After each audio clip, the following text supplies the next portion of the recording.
Ou même qu'à vivre États-Unis, Canada, ak n'importe côté dans le monde là, ou capable suivre Kounia toute nouvelle ak l'autre programme Zoom IT News yo sur Roku TV ak Amazon TV Fire. Zoom IT News, qui correspondant dans 10 départements géographiques pays d'Haïti, Saint-Domingue, Brésil ak Chili. Zoom IT News, depuis ses côtés haïtiens yé, nous là. Ou même qu'à vivre États-Unis, Canada, ak n'importe côté dans le monde là, ou capable suivre Kounia toute nouvelle ak l'autre programme Zoom IT News yo sur Roku TV ak Amazon TV Fire. Zoom IT News, qui correspondant dans 10 départements géographiques pays d'Haïti, Saint-Domingue, Brésil ak Chili. Zoom IT News, depuis ses côtés haïtiens yé, nous là.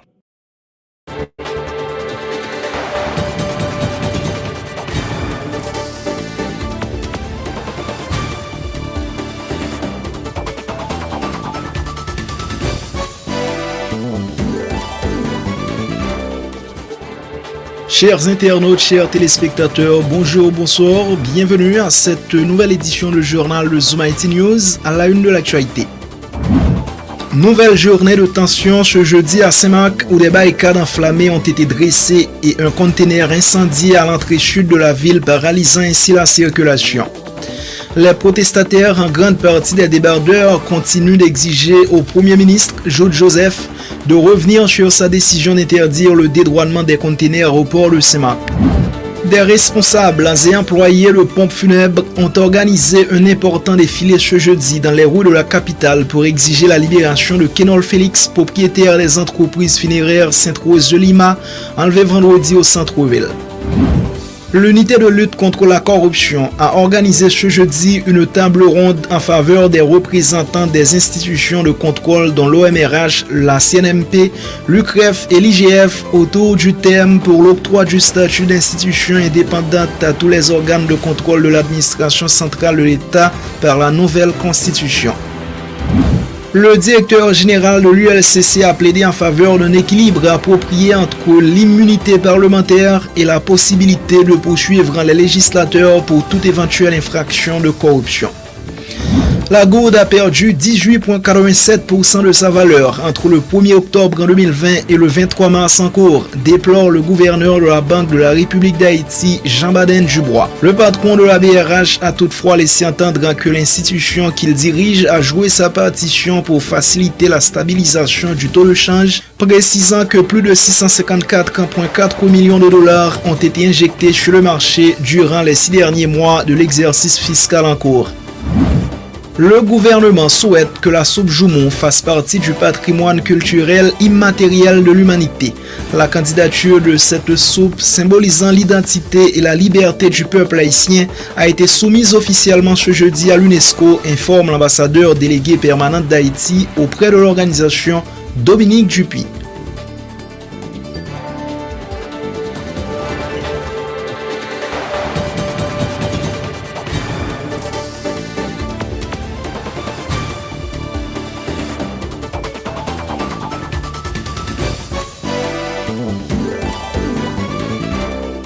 Bienvenue chers amis au développement du journal. Nouvelle journée de tension ce jeudi à Saint-Marc où des barricades enflammées ont été dressées et un conteneur incendié à l'entrée sud de la ville paralysant ainsi la circulation. Les protestataires, en grande partie des débardeurs, continuent d'exiger au Premier ministre Joseph Jout de revenir sur sa décision d'interdire le dédouanement des conteneurs au port de Saint-Marc.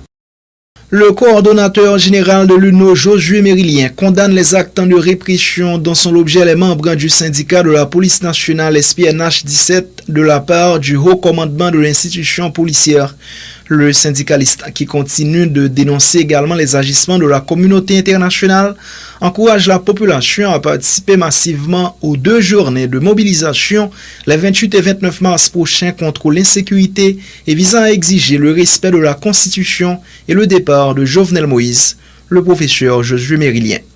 Nous demandons, tout peuple haïtien, qu'on comprenne, jouet malveillant, jouet indécent, que l'ONU, l'OEA, l'Amérique avec nous là, pour nous demander nous continuer bataille, pour nous en main. C'est peut-être ça. Dans la 30, 28, 29, 30 là, on a continué dans tout secteur, tout niveau, prendre béton pour faire tourner voix nous et pour nous, jusqu'à ce que nous arrivions libre pays, par le régime criminel PHTK. Nous constatons que pouvoir paniquer, par mouvement, prestation policier, et en réponse, il rentre dans une répression systématique syndicaliste qui est en temps PNH là.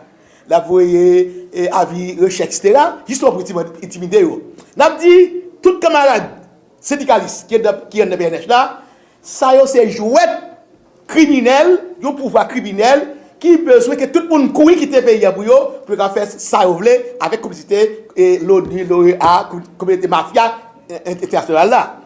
C'est-à-dire que ils n'ont pas gagné pour décourager, ils n'ont pas gagné pour faire bac, ils pour continuer à couper jusqu'à ce qu'ils arrivent à privé.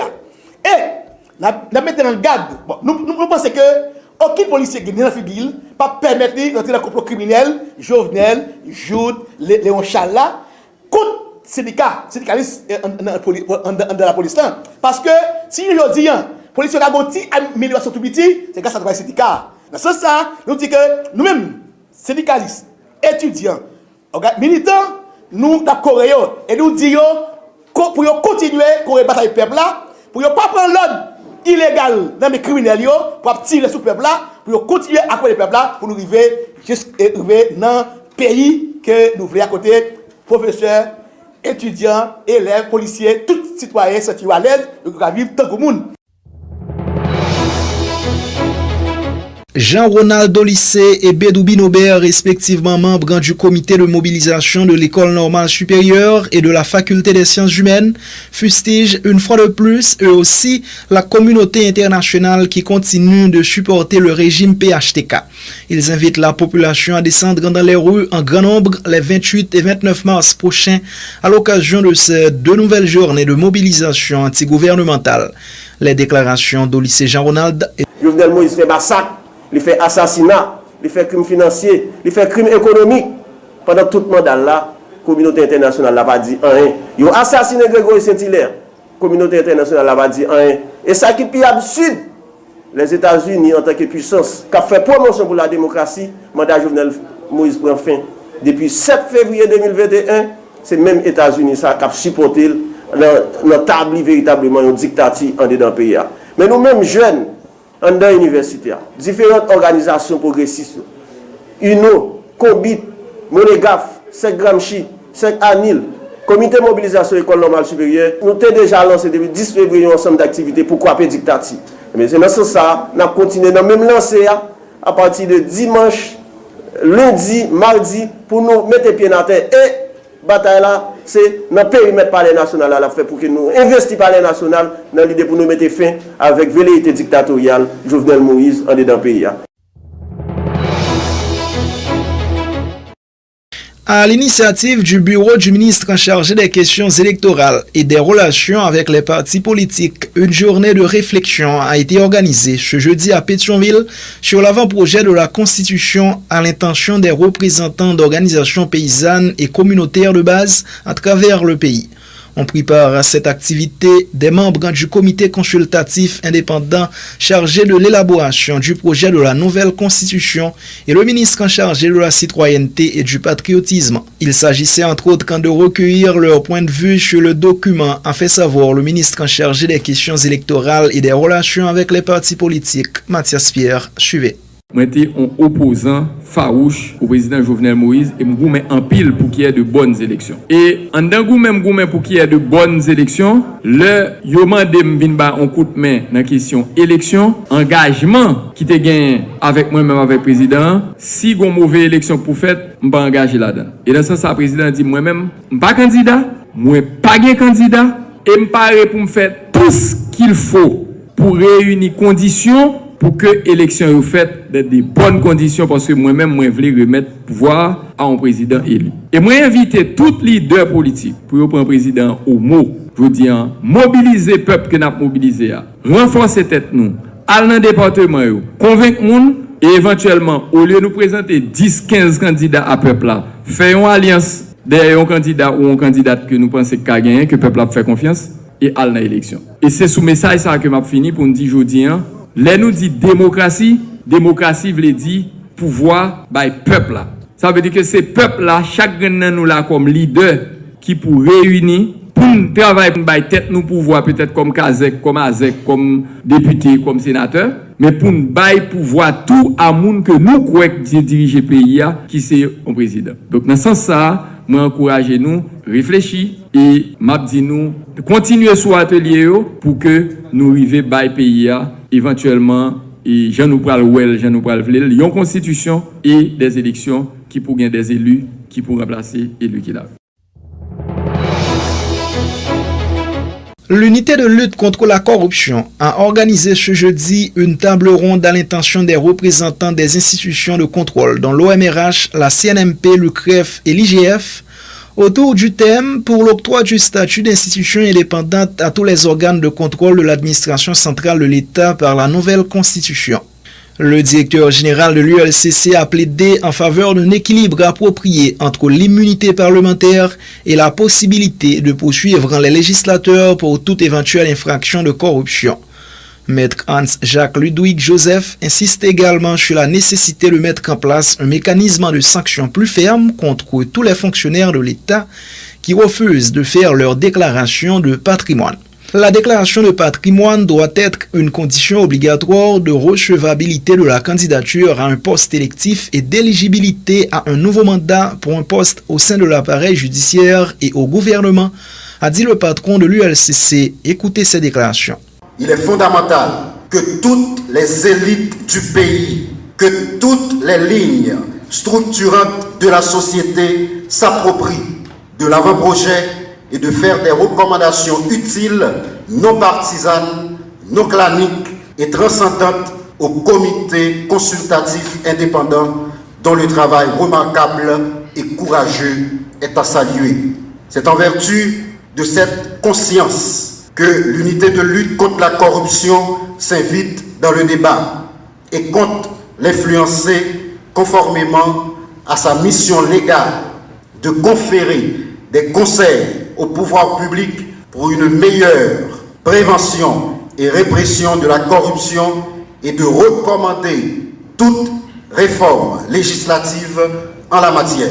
Dans cette logique, l'ULCC formulera des observations allant dans le sens de la conservation des acquis et de l'amélioration des conditions favorables à la répression de comportements contraires à l'éthique, à la transparence et à la bonne gouvernance. Se référant à l'avant-projet de la nouvelle constitution, l'unité de lutte contre la corruption croit que l'immunité parlementaire doit être mieux encadrée dans le sens de l'allègement. Il faut un équilibre approprié entre cette immunité nécessaire et la possibilité de poursuivre les parlementaires pour toute éventuelle infraction de corruption. Sur ce point, qu'il soit entre autres mentionné que la commission d'actes de corruption constitue une raison suffisante pour la levée de l'immunité. En ce qui concerne la décharge, notre analyse nous permet de formuler de sérieuses réserves sur la définition stipulative. L'ULCC croit qu'au lieu d'assouplir jusqu'à rendre quasi insignifiant l'obligation de décharge, il faudrait, en plus de l'élever au rang d'indispensable, accorder compétence exclusive en la matière à la Cour supérieure des comptes et du contentieux administratif. Sur la déclaration de patrimoine prévue à l'article 280 de l'avant-projet de la nouvelle constitution mise en discussion, l'ULCC recommande fortement, d'une part, qu'un mécanisme de sanction plus ferme et plus contraignant soit établi pour les contrevenants, et d'autre part, qu'au même titre de la décharge, la déclaration de patrimoine soit une condition obligatoire de recevabilité de la candidature à un poste électif et d'éligibilité à un nouveau mandat aux fonctions judiciaires. Elle croit en outre que cette obligation doit également s'étendre à toute personne assujettie et appelée à être membre du gouvernement ou prétendre devenir un haut fonctionnaire de l'État ou de siéger à un titre ou à un autre au Conseil des ministres ou dans une institution indépendante. Nous faisons un plaidoyer crucial pour l'indépendance de certains organes de contrôle étatique, notamment l'unité de lutte contre la corruption, la Commission nationale des marchés publics, l'Inspection générale des finances, l'unité centrale des renseignements financiers et l'Office de management des ressources humaines. Vers la résolution de la crise du système judiciaire, les associations de magistrats, l'ANAMA, le RENAMA, la PM et la JUFA ont en ce sens envoyé 2 correspondances au président de la Cour de cassation, le juge René Sylvestre, et au protecteur du citoyen, maître Ronan Edouville, afin de solliciter leur intervention pour trouver une solution favorisant la levée de la grève des magistrats qui paralyse le système judiciaire depuis environ 6 semaines. Ces associations de magistrats continuent de dénoncer le comportement désintéressé de Jovenel Moïse concernant leurs revendications, exigeant le retrait des décrets portant sur la mise à la retraite de 3 juges de la Cour de cassation et la nomination de 3 autres en violation de la Constitution. Le président de l'ANAMA, le juge Jean-Wilner Morin, se dit conscient que la grève a de grandes conséquences sur le fonctionnement de la justice, regrettant l'augmentation du phénomène de la détention préventive prolongée. Il appelle le président de la Cour de cassation et le protecteur du citoyen à jouer le rôle de facilitateur dans la résolution de ce conflit entre l'exécutif et les magistrats. Suivez les propos du juge Jean-Wilner Morin. Depuis le 7 février, je t'ai arrêté le juge Ivikel d'Abrésil. C'est grâce à l'intervention au magistrat qui permettent au magistrat Ivikel d'Abrésil de sortir. Ensuite, il y a 2 arrêtés qui prennent par l'exécutif qui nomment 3 juges à la Cour de cassation en remplacement de 3 autres juges mis à la retraite de manière inconstitutionnelle et illégale. Nous autres, au niveau de la magistrature, nous te comprenons que nous pas qu'à garder ça, nous t'es obligés d'opter pour la grève. Malheureusement, la grève les durer longtemps et nous sommes sur la 5e semaine de cette grève. Alors que nous continuons à arrêter Monio, prison a commencé vraiment trop plein. Voilà que l'exécutif là lui-même n'a pas dit rien par rapport à revendication ni concernant les 2 arrêtés, ni le retour du greffier Christophe Espérance, notre travail. Donc, nous-mêmes, nous écrit le président de la Cour de cassation, nous dit il faut que nous discuter sur ça pour nous voir quelle solution que nous sommes capables de joindre rapidement pour résoudre le problème lié à cette grève qui lui-même facilitait la détention préventive prolongée. Ensuite, nous croyons que le protecteur du citoyen étant une instance de l'État qui est là pour protéger le droit des citoyens, nous pensons que les mots parlent pour le dire, dans le sens discuter avec les différentes autorités, avec les différentes instances, pour le qui mesure que et est capable de joindre un résultat qui vous permettre que le retour des magistrats dans les tribunaux et les cours pour nous capables de et le service public qu'est la justice. Donc, c'est dans ce sens-là que nous avons adressé l'aide à 2 entités pour nous montrer que nous ne sommes pas insensibles nous-mêmes à ça qu'a fait là.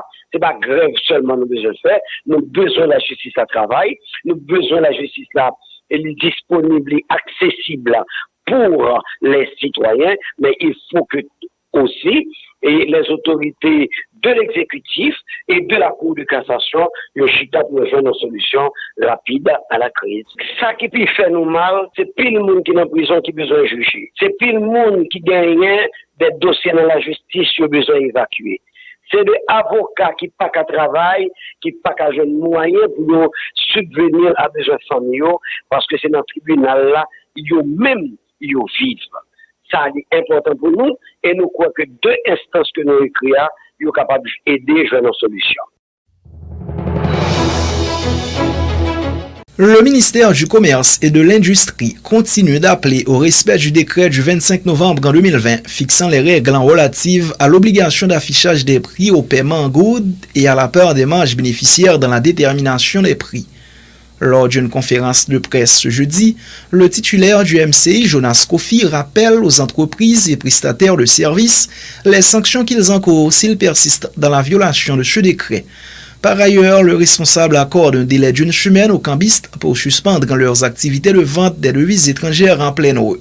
Il les menace de les arrêter au cas du non-respect de ce délai, soulignant qu'ils sont responsables de la variation du taux du jour sur le marché local. Reportage Emmanuel Mérina. Les entreprises qui continuent d'afficher le prix de leurs produits en dollars américains, les propriétaires de maisons qui exigent aux locataires le paiement en devises étrangères sont autant de pratiques en violation du décret du 15 novembre 2021, dénonce le ministre du Commerce et de l'Industrie. Il est inacceptable que des citoyens qui perçoivent leur salaire en good doivent recourir aux billets verts pour payer leur loyer ou autres services, déplore Jonas Kofi. Il évoque les articles du décret prévoyant les sanctions contre les chefs d'entreprise ou propriétaires de maisons qui s'inscrivent dans cette dynamique. Le ministère du Commerce et de l'Industrie invitait tout le monde qui a violé la loi pour respecter scrupuleusement le décret 25 novembre 2020. Nous sommes parlé là. Parce que si on refuse de faire ça, il a subi peine à condamnation que décret ça prévoit dans article 7, 8 à 9 décret ça qui était sorti dans Moniteur numéro 41 30 novembre 2020. Ce décret fait également état de la marge à bénéficiaire des maisons de commerce sur les produits mis en vente, ajoute le ministre. Jonas Kofi précise le pourcentage qu'elles doivent tirer de leurs marchandises et étale les sanctions qu'encourent les contrevenants. Et journée jeudi, nous puis bien comprendre mon yo, le nous dit métoa, yo même yo choisi topa yo. Yo augmenté produit à 4 fois la valeur, ben jodi a faut que moun yo chaque côté de passer yo, faut que moun sa yo présenter facture côté yo acheter marchandise là. Qui date yo te acheté et combien cob marchandise ça coûte yo, et là ça nous pral regarder exactement combien marchandises l'ont coûté et prix li affiché a, est-ce que c'est prix réel là li te doit afficher, parce que marge bénéficiaire la loi punit moun pour ça, ou pas capable de faire plus que 15% de marge bénéficiaire. Le désordre constaté dans le taux d'échange sur le marché local a de graves conséquences sur les consommateurs, reconnaît le ministre. Il identifie les cambistes comme l'élément clé à la base de cette situation. Devant constat catastrophique que gagnons bon moun qui pas gagne autorisation pour ça que y aurait les cambistes là. Tout côté ne passe dans la rue, c'est cambistes. Y a le prend cob. Non mais gros zouzoun, le BRH gagne un taux, eh bien, yo même yo prend cob là, y a fait marché noir avec lui dans la rue. Nous demandons cambis ça yo, à partir de semaine qui venir que yo met commencer retirer quoi dans la rue parce que la loi pral passer ouais yo. Yo gen pour mission aller dans BRH, al mettre yo en règle avec la loi, le ça, vous pouvez gagner un bureau d'échange, eh bien, n'importe monde capable d'aller dans le bureau, à changer l'argent dans mes cambis. Il faut souligner que depuis la sortie de ce décret, il y a de cela 4 mois, aucune disposition concrète n'a été prise par le ministère du Commerce en vue de faire respecter cette disposition légale. Emmanuel Mirena depuis la capitale haïtienne Port-au-Prince, Zoom Haïti News.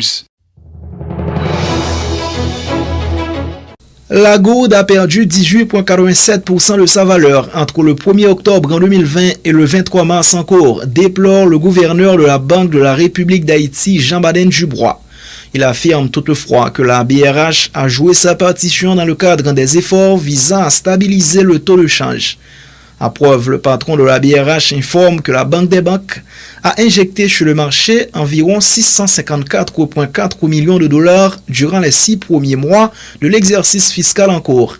Jean-Baden Dubois donne la garantie que la Banque centrale dispose encore de moyens suffisants lui permettant de continuer à intervenir sur le marché, son niveau de réserve nette de change étant de 500 millions de dollars. Quant à la réserve brute de change, M. Dubois donne la garantie que le pays dispose d'une capacité qui équivaut à 5,5 mois d'importation, soit 2,2 milliards de dollars.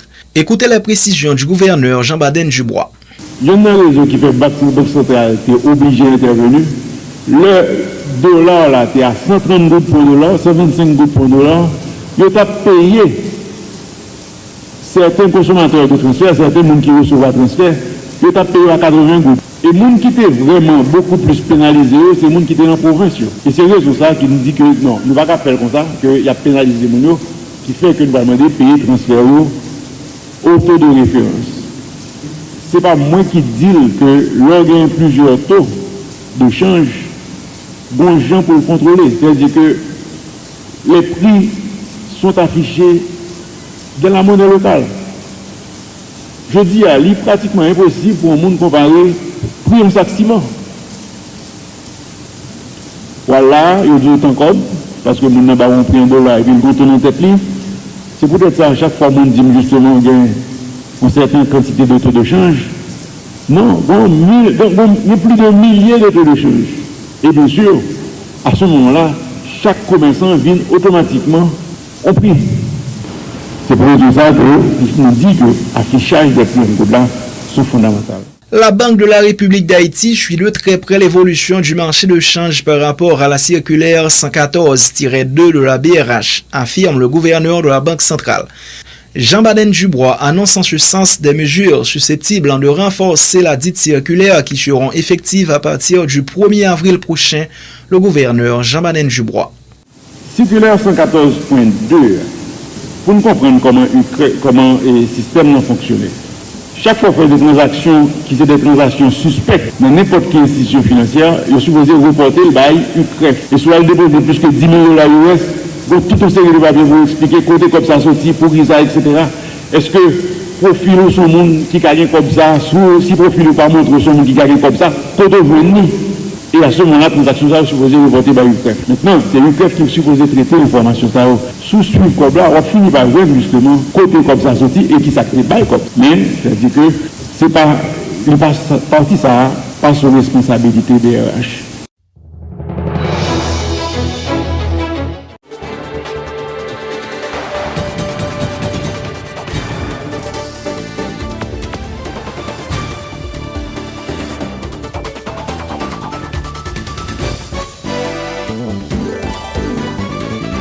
La page internationale du journal. Aux États-Unis, 2 mois après son investiture, le président américain Joe Biden a donné jeudi sa première conférence de presse mettant l'accent sur les vaccins et le redressement économique de son pays, l'immigration, les relations des États-Unis avec la Chine et la Corée du Nord. L'aide est là et l'espoir arrive. Le président américain Joe Biden a insisté jeudi 25 mars, en ouverture de sa première conférence de presse depuis son arrivée à la Maison-Blanche, sur ce qui constitue selon lui ses 2 priorités, la lutte contre le Covid-19 et le redressement de l'économie américaine. Le président des États-Unis s'est réjoui d'avoir atteint son objectif de 100 millions d'injections de vaccins contre le Covid-19 en seulement 58 jours, soit bien plus tôt que les 100 premiers jours fixés originellement. Il a ensuite annoncé un nouvel objectif. Nous aurons procédé à 200 millions d'injections d'ici mon 100e jour en fonction. Jeudi matin, la Maison-Blanche a annoncé la mise en place d'un plan de 10 milliards de dollars pour corriger les inégalités d'accès aux vaccins dont souffrent notamment les minorités ethniques. L'objectif est d'atteindre les populations les plus durement touchées et les plus vulnérables, les populations les plus à risque en raison du virus, a déclaré le locataire de la Maison-Blanche. Après avoir jusqu'ici évité de donner une réponse aussi directe, Joe Biden a annoncé qu'il envisageait de se présenter à la présidentielle américaine de 2024, ajoutant que sa vice-présidente Kamala Harris serait de nouveau sa colistière dans ce cas. La réponse est oui, je prévois de me présenter à ma réélection. C'est ce à quoi je m'attends, a déclaré le président américain âgé de 78 ans avant de nuancer sa réponse en affirmant respecter le destin. Je ne sais pas d'où vous venez, mais j'ai un grand respect pour le destin. Je n'ai jamais pu planifier avec certitude 3 ans et demi en avance. Concernant l'immigration illégale, Joe Biden a relativisé l'afflux des migrants à la frontière sud des États-Unis, estimant que cela arrivait tous les ans et n'était en aucun cas lié à sa politique. Chaque année, il y a une augmentation importante des arrivées à la frontière l'hiver, parce que les migrants ont moins de chances de mourir de chaleur dans le désert, a estimé le président démocrate lors de sa première conférence de presse. Par ailleurs, le président américain Joe Biden a promis une réponse en cas d'escalade avec la Corée du Nord, qui a lancé 2 missiles balistiques dans la mer du Japon. Premièrement, nous consultons nos partenaires et alliés et il y aura des réponses s'ils choisissent l'escalade. Nous reprendrons en conséquence, a déclaré le président démocrate lors de sa première conférence de presse, rappelons-le, se disant également préparé à une certaine forme de diplomatie, mais soumise à la condition de la dénucléarisation. Depuis sa prestation de serment le 20 janvier dernier, Joe Biden ne s'était jamais plié à l'exercice périlleux de la conférence de presse, contrairement à Donald Trump et Barack Obama au même stade de leur mandat.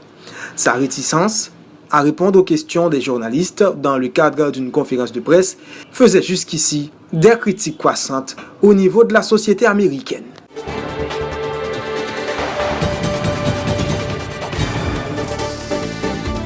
À présent, parlons sport avec Darboz Figaro.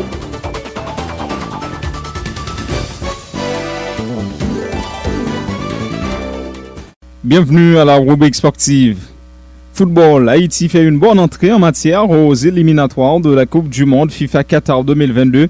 En dépit de l'absence de plusieurs joueurs, la sélection nationale a pu battre le Belize ce jeudi au stade Silvio Cator pour atteindre le tour final des qualifications de la zone CONCACAF. Les coéquipiers de Hervé Basile et Donald Guerrier ont encore du chemin à parcourir. Une première réussie sur le banc du 11 national donc pour Pierre Jean-Jacques. La sélection olympique joue son destin ce jeudi soir au tournoi CONCACAF pré-olympique face à El Salvador. Seul un miracle peut qualifier les espoirs haïtiens. Une victoire par plus de 3 buts d'écart conjuguée à une défaite par plus de 4 buts d'écart dans la rencontre entre le Canada et le Honduras. La possibilité de qualification est donc plus que restreinte, mais le sélectionneur italien incite ses joueurs à obtenir le meilleur résultat possible. Suivez ces déclarations pour FHF Communication. Avec un pile sérieux, avec un pile envie. Nous finissons les dernières séances. Maintenant, nous connaissons que c'est important pour nous continuer la récupération, pour nous hydrater, mais surtout pour nous capables de rester concentrés parce que ce n'est pas un match facile. L'adversaire est dans la même situation avec nous, il a la même quantité de points avec nous. Il y aurait tout pour rester dans la compétition. Donc, il est déterminant pour que nous-mêmes nous retenions dans le projet. Sérieux, discipliné, mais surtout avec un peu de motivation parce que nous sommes très physiques, nous voulons tout traiter le ballon bien, donc nous ne sommes pas capables de faire aucun cadeau. Donc nous gagnons 2 mots qui sont extrêmement importants pour nous. Bloc là, il est extrêmement important pour nous, mais surtout, il faut que nous ne pas faire cadeau devant le temps. Et c'est-à-dire qu'il faut que nous avons l'occasion, il faut que nous soyons capables de finir l'action. Et c'était un gros problème que nous avons gagné dans le match du Canada. Nous espérons que nous sommes capables de corriger le plus vite que possible dans le prochain match là, qui c'est contre El Salvador. Les rencontres de qualification à la Coupe du Monde 2022 dans la zone européenne se sont poursuivies ce jeudi. Les Cadors ont assuré. C'est le cas de l'Allemagne, victorieuse de l'Islande à domicile. Les Allemands jouent par la suite contre la Roumanie et la Macédoine du Nord. Le match a été menacé après un test positif d'un joueur de la Mannschaft au coronavirus. La Suède a gagné également pour le retour de sa mégastar Zlatan Ibrahimovic. La Géorgie de Willy Sagnol n'a pas tenu. L'Angleterre a fait une bouchée de Saint-Marin. Les Three Lions ont signé un succès facile malgré l'absence de Marcus Rashford, blessé, et qui manquera également les matchs face à l'Albanie dimanche et la Pologne mercredi. L'Espagne de Sergio Ramos a pris le meilleur sur la Grèce pour son premier match aux qualifications. L'Italie reste invaincue sous l'ère Roberto Mancini. La squadra Azzurra a décroché une nouvelle victoire contre l'Irlande du Nord et fait le plein de confiance avant ses rencontres contre la Bulgarie et la Lituanie. Mercredi, la France a été contrainte de partager les points avec l'Ukraine d'Andrei Shevchenko. Le Portugal et la Belgique se sont imposés. Idem pour la Turquie qui a maté les Pays-Bas 4-2 grâce à un triplé de Burak Yilmaz et un but de Hakan Çalhanoğlu. La Norvège a vaincu Gibraltar à 3-0. Avant le match, les Norvégiens ont lancé un vibrant message à la FIFA en déplorant les mauvaises conditions des travailleurs sur les chantiers des stades du mondial. Sur leur t-shirt était écrit le message droit de l'homme sur et en dehors du terrain. Une façon, a dit le sélectionneur de la Norvège, de mettre la pression sur la FIFA pour qu'elle soit encore plus directe, encore plus ferme à l'égard des autorités au Qatar, qu'elle leur impose des exigences plus strictes. La fédération norvégienne de foot s'exposait ainsi à une sanction de la part de la FIFA. Cependant, l'entité dit partager les revendications de la sélection de la Norvège, indiquant qu'elle croit en la liberté d'expression et le pouvoir du football pour faire le bien. Selon un rapport du quotidien britannique The Guardian, plus de 6500 travailleurs seraient morts sur les chantiers des stades depuis l'attribution du mondial en 2010. La lutte pour l'égalité salariale homme-femme dans le football américain se poursuit.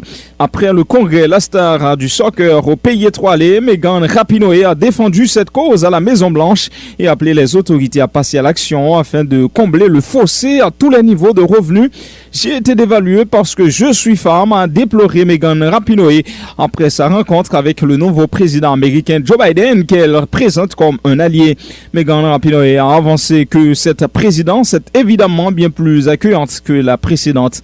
La double championne du monde avec les États-Unis 2015-2019 et Ballon d'Or féminin 2019 réclame avec ses pairs de l'équipe nationale d'être payés autant que leurs homologues masculins, largement mieux rémunérés malgré des résultats sportifs inférieurs. Et si la règle du hors-jeu est abolie dans le football, c'est cette idée que porte l'ex-buteur néerlandais Marco van Basten qui encourage les législateurs du football à supprimer la règle du hors-jeu. Pour l'ancienne légende de l'AC Milan, le foot serait mieux sans le hors-jeu. Marco van Basten, ancien directeur technique de la FIFA, entend ainsi mettre fin aux décisions controversées des arbitres concernant la loi 17 du foot. Sa proposition est loin de faire l'unanimité dans le milieu. En basketball, voyons les faits marquants de la dernière soirée de la NBA. Le Magic d'Orlando a battu Phoenix 112-111 grâce à un lay-up décisif dans les ultimes secondes d'Evan Fournier. Le Français à hauteur de 21 points par la suite était transféré aux Celtics de Boston. Lui qui espérait poursuivre l'aventure en Floride. Milwaukee s'est offert la victoire dans le choc face à Boston 121-119 malgré un temps de jeu limité pour Giannis Antetokounmpo à hauteur de 13 points, 8 rebonds et 7 passes. La franchise du Wisconsin s'est ainsi emparé de la deuxième place dans la conférence Est au détriment de Brooklyn battu largement par Utah Jazz 88-118 en l'absence des trois stars Harden, Irving, Durant. Toronto, Indiana, Cleveland, Charlotte, Dallas, Memphis, LA Clippers et Sacramento se sont tous imposés. Merci à vous d'avoir suivi la rubrique sportive.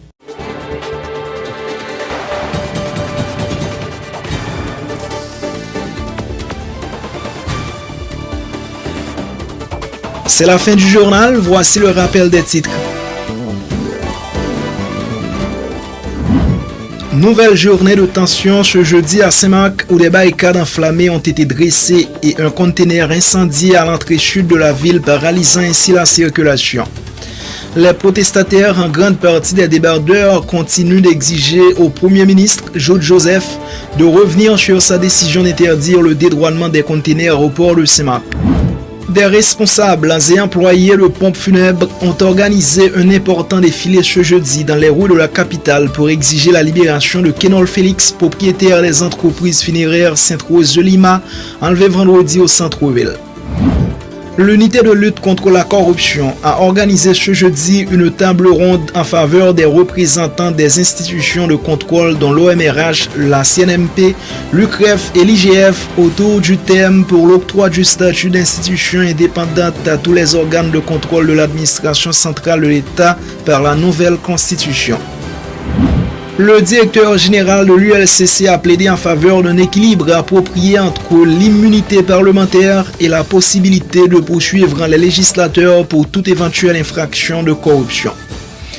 La gourde a perdu 18,87% de sa valeur entre le 1er octobre en 2020 et le 23 mars en cours, déplore le gouverneur de la Banque de la République d'Haïti, Jean-Baden Dubois. Le patron de la BRH a toutefois laissé entendre que l'institution qu'il dirige a joué sa partition pour faciliter la stabilisation du taux de change, précisant que plus de 654,4 millions de dollars ont été injectés sur le marché durant les 6 derniers mois de l'exercice fiscal en cours. Le gouvernement souhaite que la soupe Joumon fasse partie du patrimoine culturel immatériel de l'humanité. La candidature de cette soupe symbolisant l'identité et la liberté du peuple haïtien a été soumise officiellement ce jeudi à l'UNESCO, informe l'ambassadeur délégué permanent d'Haïti auprès de l'organisation Dominique Dupuis.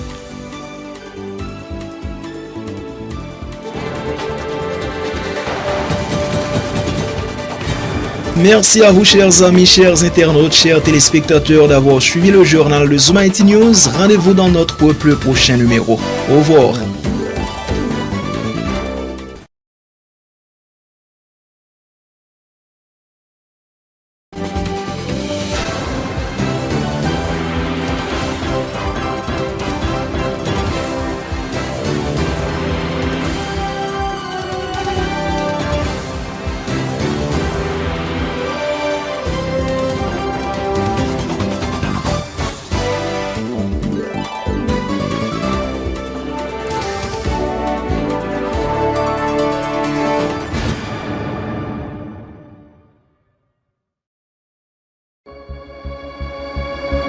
Tous les jours, du lundi au vendredi, suivez sur nos plateformes en ligne Zoom IT News, nos différentes éditions de nouvelles en provenance d'Haïti et partout ailleurs.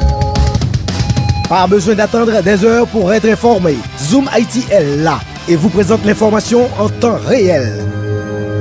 À votre disposition, des professionnels. Rejoignez-nous sur Facebook, YouTube, Twitter, Instagram. Informez-vous sur notre site internet www.zoomitnews.com. Les infos sont disponibles en 104 langues.